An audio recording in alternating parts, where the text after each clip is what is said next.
dengan menghadiri majelis-majelis ilmu itu yang utama. yang paling utama ya itu menghadiri majelis-majelis ilmu, yaitu yang Rasul sangat sukai, ya menghadiri majelis ilmu agama. Setelah itu baru kita menghadiri acara peringatan Maulid Nabi besar Muhammad Sallallahu Alaihi Wasallam di mana-mana. Ya, kita niat menghadiri Maulid, ya nawaina an-nahdura dzikra Maulid Rasul Sallallahu Alaihi Wasallam kama nawa aslafun as-salihun. Ya, kita niat menghadiri perayaan Maulid Nabi Muhammad Sallallahu Alaihi Wasallam sebagaimana yang diniatkan oleh aslafun as-salih, orang-orang soleh zaman dahulu. Ya.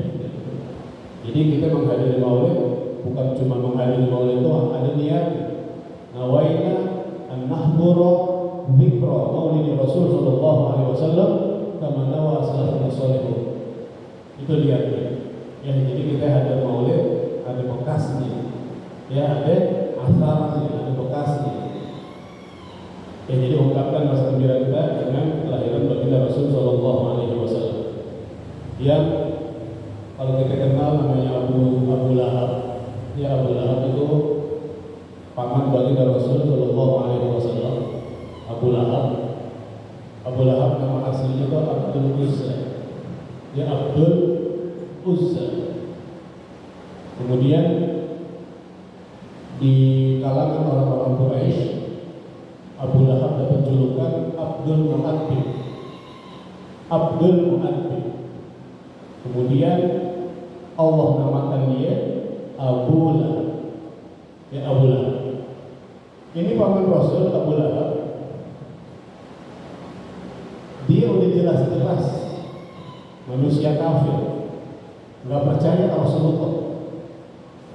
Tapi setiap hari Senin itu dia nggak disiksa di neraka. Abu Lahab setiap hari Senin itu nggak disiksa sama Allah Ta'ala. Karena ketika Rasulullah lahir, Abu Lahab gembira dengan kelahiran baginda Rasul Sallallahu Alaihi Wasallam. Ketika Sayyidatuna Thuwaibatul Aslamiyah yang merupakan budak dari Abu Lahab keluar karena diperintahkan oleh Sayyidatuna Aminah Az-Zuhriyah, ya karena udah lahir, ya anaknya cucu dari Sayyidina Abdul Muttalib, ponakan dari Abu Lahab. Siti Aminah memerintahkan Thuwaibatul Aslamiyah untuk memberitahu kakeknya Abdul Muttalib. Ya, dengan gembira Thuwaibatul Aslamiyah keluar, ya menjumpai kakek Nabi Sayyidina Abdul Muttalib. Namun di tengah perjalanan ketemu sama Abu Lahab. Di tengah perjalanan menuju Mekah, Ka'bah Baitullah Al-Haram, yang ketemu sama Abu Lahab. Sehingga Abu Lahab bertanya kepada Thuwaibatul Aslamiyah, apa yang terjadi wahai Thuwaibah? Ya, kenapa kau tergesa-gesa dan engkau gembira? Dia dijawab oleh Sayyidatuna Thuwaibatul Aslamiyah, telah lahir ponakanmu. Telah lahir ponakanmu. Mendengar anak dari Sayyidatuna Aminah Az-Zuhriyah lahir, yang ponakannya Abu Lahab gembira. Ungkapan rasa gembira Abu Lahab langsung dimerdekakan Thuwaibatul Aslamiyah. Ya, Thuwaibatul Aslamiyah langsung dimerdekakan oleh Abu Lahab pada hari itu juga. Langsung merdeka. Dia mengungkapkan rasa gembira dia karena ponakannya lahir, yaitu baginda Rasul Sallallahu Alaihi Wasallam. Nah, gembiranya Abu Lahab ini menjadi syafaat. Dia menjadi syafaat penolong dia. Dia penolong dia di neraka. Setiap hari Senin Abu Lahab akan disiksa. Ya, makanya ada sebuah syair yang cakep, ya dikatakan oleh Imam Al-Hafiz Syamsuddin Muhammad Nasiruddin Dimishqa. Ya, beliau berkata dalam syairnya, "Idza kana hadza kafiran ja'a dhanbuhu bitabbat yadahu fil jahim mukhallada ata annahu fi yawm al-ithnain da'ima yukhaffafu anhu lis-sururi bi ahmada." Famazannu bil 'abdi alladhi tula umri bi ahmada masruran wa mata wahida. Ungkapan bait syair oleh Sayyidina Muhammad Nasiruddin Ad-Dimashqi, "Idza kana hadza kafiran ja'a tabuhu bitabbat yadahu fil jahim mukhallada." Abu Lahab aja yang udah jelas-jelas terkutuk, terhinakan, tercela di sisi Allah Subhanahu wa taala, yang akan kekal selama-lamanya di neraka, ata annahu fi yaumil itsnaini daima yukhaffafu anhu lis-sururi bi ahmad. Namun ketika hari Senin beliau diringankan dosanya, siksanya diringankan oleh Allah Subhanahu wa taala setiap hari Senin karena dia gembira dengan lahirnya baginda Rasul sallallahu alaihi wasallam. Famazannu bil 'abdi alladhi tula umri bi ahmada masruran wa mata wahida. Lalu bagaimana nasib orang muslimin yang mereka semua beriman kepada Allah, mereka semua beriman kepada Rasulullah, mereka semua tidak menjadi manusia yang terkutuk, tidak menjadi manusia yang terhina? Bagaimana? Yang sepanjang harinya ya mereka bergembira dengan kelahiran baginda Rasul sallallahu alaihi wasallam. Yakinin kalau kita gembira dengan kelahiran Rasul, tidak akan disiksa sebagaimana Abu Lahab tidak disiksa setiap hari Senin. Ya, mudah-mudahan kita mendapatkan syafaatul uzma dari Rasulullah sallallahu alaihi wasallam. Amin amin ya rabbal alamin. Ya hadirin ma'asyiral muslimin, saya melanjutkan kembali pelajaran ad-durusul fiqhiyah. Masih bab tayammum, bab tentang tayammum. Ya, bab tayammum.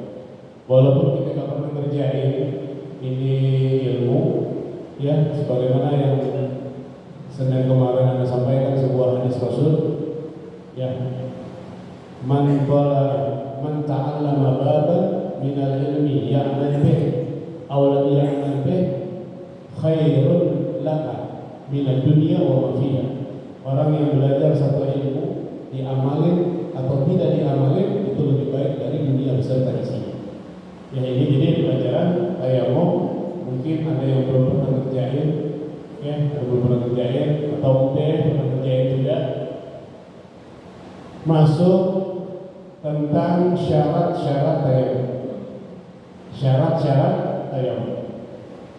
Kalau kemarin kan penyebab tayammum, ya, penyebab tayammum kemarin ada 3: ketiadaan air, kedua sakit, yang ketiga ada hewan yang dihormatin oleh agama butuh kepada air tersebut. Ya, ini 3 penyebab yang dibolehkan kita tayammum. Kemudian syurut tayammum, syarat-syarat tayammum. Syarat-syarat tayammum an yakuna biturabi. Tayammum ini harus dengan tanah. Ya, harus dengan tanah. Nggak bisa dengan benda yang lain. Dengan pasir nggak bisa. Ya, dengan abu gosok nggak bisa. Dengan bedak nggak bisa. Dengan debu yang ada di tembok nggak bisa. Ya, harus dengan tanah. An yakuna biturabi, harus dengan tanah. Kemudian tanah yang sah digunakan untuk tayammum itu pun ada syaratnya. Wa syurutut turab, syarat sahnya tanah yang dijadikan sebagai alat tayammum ada 4. Kalau cuma 3, maka tanah tersebut tidak sah untuk tayammum. Apalagi cuma 2. Jadi 4-4-nya harus memadai. 4 syarat yang sah digunakan untuk tayammum tanahnya. Yang pertama, yakuna tahiran la najisan. Tanah tersebut harus suci, tidak bernajis, tidak terkena najis. Jadi kalau misalnya kita pengen tayammum pakai tanah, jangan sembarangan ngambil tanahnya. Ya, jangan kita ambil tanah di bagian atas. Ya, kita ambil tanah bagian yang bawah. Gali dulu sekitar setengah meter. Nah, tanah yang di setengah meter itu baru kita gunakan untuk tayammum. tayamum. Kalau misalnya kita ambil yang di permukaan, itu udah dikencingin ayam, diberakin ayam, dikencingin kucing dan lain sebagainya. Ya diinjek-injek orang lewat, itu kan bernajis. Ya itu tidak sah digunakan untuk tayamum. Yang kedua, an yakuna tahura. Tanah tersebut suci. Ya la musta'malan, tidak tanah musta'mal. Sebagaimana air ada air musta'mal, debu juga, tanah juga ada musta'mal. Artinya ini tanah sudah digunakan untuk tayamum muka, tidak bisa lagi digunakan untuk tangan. Ya, jadi ini tanah kan kita taruh di sini di awal ini, kita gunakan untuk muka. Nah ini walaupun tanahnya masih ada, itu nggak bisa digunakan lagi untuk tangan, karena ini tanah udah musta'mal. Jadi udah menjadi musta'mal. Kemudian yang ketiga, an yakuna khalisan. Syarat yang ketiga, tanahnya harus murni tanah. La mukhtalitan bi ghairihi walau qalilan. Tidak boleh bercampur dengan benda yang lain walaupun sedikit. Enggak boleh. Jadi harus murni tanah. Enggak boleh dicampur dengan benda yang lain.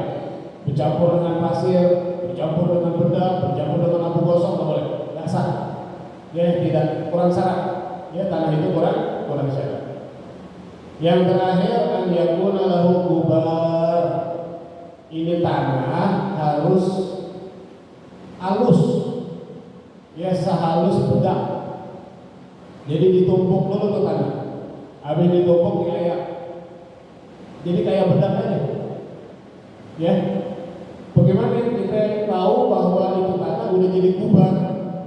Nah, kalau kita taruh di tangan, di anggota tubuh kita, kemudian kita balikin tangan kita, ya, dibalikin tangan kita, itu ada bagian tanah yang jatuh, ada tanah yang nempel. Nah, kalau bagian yang nempel itu dia sah yang digunakan untuk tayamum. Udah halusnya kayak apa? Bedak. Kalau misalnya halusnya baru kayak pasir, nah itu belum sah, belum bisa digunakan untuk tayamum. Ya, jadi sah halus bedak.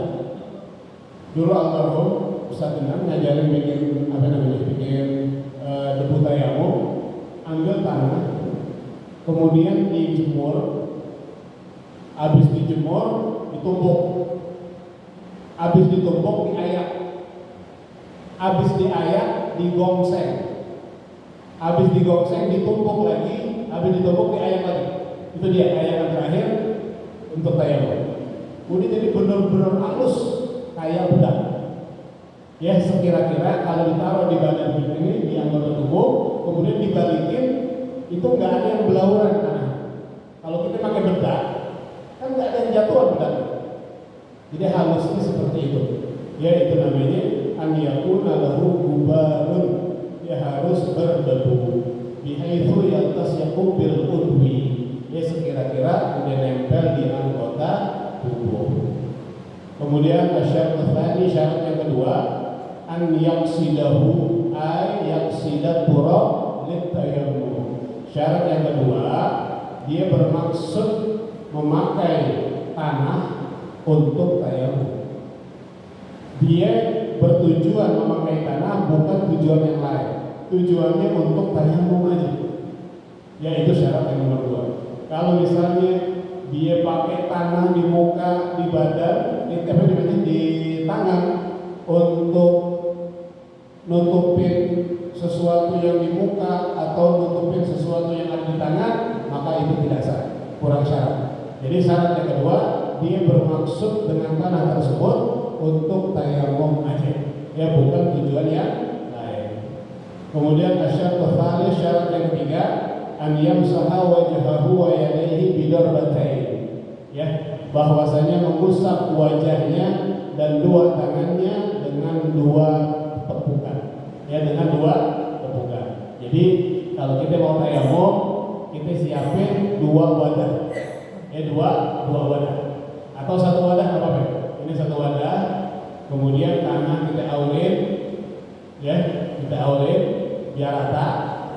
Setelah itu tepukan pertama untuk wajah. Ya, tepukan pertama untuk wajah. Jadi posisi jari-jari kita begini, menepuk, begini. Ya, menepuk itu namanya dorba. Nah, begini. Nah, tanah yang ada di sini yang dipakai untuk buka, ini tanahnya mustamal, udah nggak bisa dipakai lagi untuk dua tangan.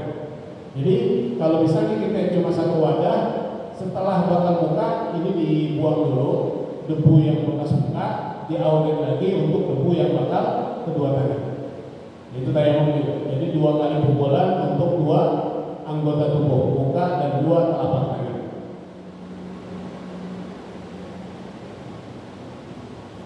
Kira-kira apa ya? Emang mesti praktek emang ini? Mesti dipraktekin emang. Ya, asyaratul rabi', syarat yang keempat, an yuzilan najasah awala li'anna tayammuma taharatun dha'ifah. Syarat yang keempat, sebelum kita tayammum, kita hilangin dulu najis yang ada di badan. Ya, hilangin dulu najis yang ada di badan, najis kita hilangin dulu. Umpamanya kita kencing, kita hilangin dulu tuh najisnya. Umpamanya di perut kita ada darah, kita hilangin dulu darahnya. Pokoknya sesuatu apa di badan kita ada najis, sebelum kita tayammum, kita harus bersihin dulu najisnya. Ya. Jadi kalau misalnya kita tayammum ada najis di badan kita, maka tayammumnya nggak sah. Ya, karena ini tayammum adalah taharah dhaifah. Kalau wudu sah. Ya, kalau wudu sah. Umpamanya kita wudu di perut ada darah, ada najis, wudunya tetap sah. Tapi kalau tayammum nggak sah. Ya, najisnya harus dihilangin dulu.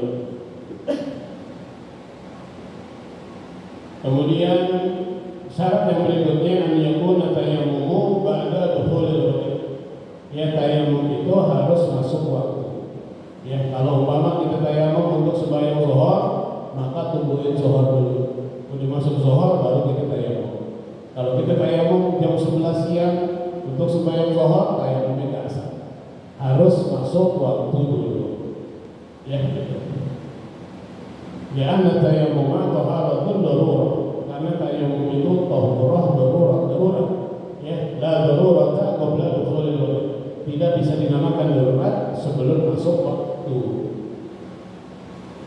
Ya, yang terakhir, syaratnya yang terakhir an yatayammama likulli fardhin. Tayammum ini ya untuk satu kali sembahyang fardu. Fala yajuzu an yajma'a baina fardhaini ainiyaini. Maka tidak boleh satu kali tayammum untuk 2 sembahyang fardu ain. Tidak boleh. Ya, umpama kita tayammum untuk zuhur, kemudian ketika batal tayammum masuk asar kita sembahyang lagi dengan tayammum yang tadi zuhur, maka tidak sah. Ya, jadi sekali tayammum, sekali sembahyang fardu. Atau kita sembahyang fardu dengan tayammum, habis sembahyang zuhur dengan tayammum kita sembahyang qadha, itu juga tidak sah. Ya, sembahyang qadhanya harus tayammum lagi. Ya, jadi nggak sah satu tayammum untuk 2 sembahyang fardu ain. Wa yajuzu dan boleh an yajma'a bainal fardhil aini wal fardhil kifaiyi. Boleh menggabung fardu ain dan fardu kifayah boleh. Ya, jadi kita sembahyang zuhur dengan tayammum. Setelah sembahyang zuhur ada mayit, kita langsung sembahyang mayit dengan tayammum tadi, sah boleh. Ya, fardu ain dengan fardu kifayah boleh. Wa bainal nawafili wal furudil kifaiyah juga boleh satu kali tayammum untuk beberapa kali sembahyang sunnah boleh. Ya, jadi umpamanya tarawih, kita sembahyang tarawih dengan satu tayammum 10 salam 20 rakaat sah boleh dengan sekali tayammum. Jadi yang nggak boleh 2 fardu, 2 sembahyang fardu ain dengan sekali tayammum. Kemudian wa khutbatul jumu'ah al-fardhu aini inda Ibnu Hajar khilafan lirramli kama sayati. Kemudian boleh juga menurut Imam Ibnu Hajar ya, khutbah Jumat satu tayammum digabung dengan sembahyang Jumat boleh. Ya, menurut Imam Ibnu Hajar. Menurut Imam Romli enggak sah. Ya, khutbah Jumat satu kali tayammum. Sembahyang Jumat satu kali tayamum ya. Kalau Imam Ibnu Hajar boleh ya satu kali tayamum untuk khutbah Jumat dan sembahyang Jumat. Kalau Imam Romli nggak boleh ya, Imam Romli nggak boleh, harus satu kali khutbah Jumat satu tayamum, sembahyang Jumat juga satu tayamum ya. Mudah-mudahan Senin besok dipraktekin deh ya, mudah-mudahan besok Senin besok dipraktekin tata cara tayamum ya, tata cara tayamum. Wallahu a'lam bis-shawab. Rabbi zidna ilma warzuqna fahma. Ya, sebelum kita baca Fatihah, ya, mohon doanya untuk keluarga kami agar selalu diberikan kesehatan, dan untuk anak saya semoga diberikan kesehatan dan keselamatan dalam proses melahirkan ini. Dan mohon doanya untuk almarhum Abdul Majid bin Abdul Rahman ya, ala hadhihi niyyah wa ala kulli niyyatin shalihah wa ila hadratin Nabi Muhammadin sallallahu alaihi wasallam. Syai'un lillahi lahum al-Fatihah. A'udzu billahi minasyaitonir rajim. Bismillahirrahmanirrahim. Alhamdulillahi rabbil alamin arrahmanir rahim maliki yaumiddin. Iyyaka na'budu wa iyyaka nasta'in. Ihdinas siratal mustaqim. Siratal ladzina an'amta 'alaihim ghairil maghdubi 'alaihim waladdallin. Amin. Rabbi ighfir lana wa liwalidayna. Amin. Bismillahirrahmanirrahim. Alhamdulillahirabbil alamin. Allahumma shalli ala sayyidina Muhammad wa ala ali sayyidina Muhammad. Allahumma a'inna ala dzikrika wa syukrika wa husni ibadatik. Allahumma ighfir lana awsa' min dhunubina wa rahmatuka anta lana min a'malina. Allahumma arzuqna ilman nafi'an. Allahumma arzuqna ilman nafi'an. Allahumma arzuqna ilman nafi'an. Rabbana taqabbal minna innaka antas samiul alim wa tub 'alaina innaka antat tawwabur rahim. Rabbana atina fid dunya hasanah wa fil akhirati hasanah wa qina adzaban nar wa qina adzaban nar wa qina adzaban nar. Wa sallallahu ala sayyidina Muhammadin wa ala alihi wa sahbihi wa sallam. Walhamdulillahi rabbil alamin. Alhamdulillah ala ni'amillah.